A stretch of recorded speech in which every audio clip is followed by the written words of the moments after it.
My name is Shylah, and I'm studying nursing at the University of Indianapolis.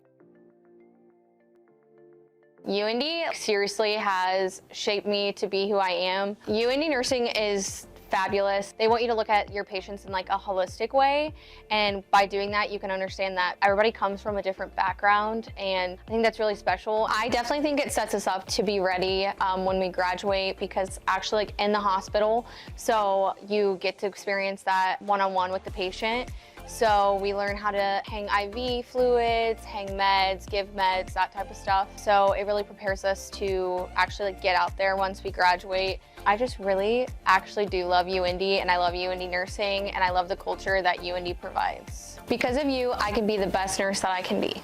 Thank you. You've made me who I am, and you've also helped save a lot of lives by donating to the nursing program, because we learn literally how to save lives here. You can support students like me by giving on UIndy Day, which is April 18th.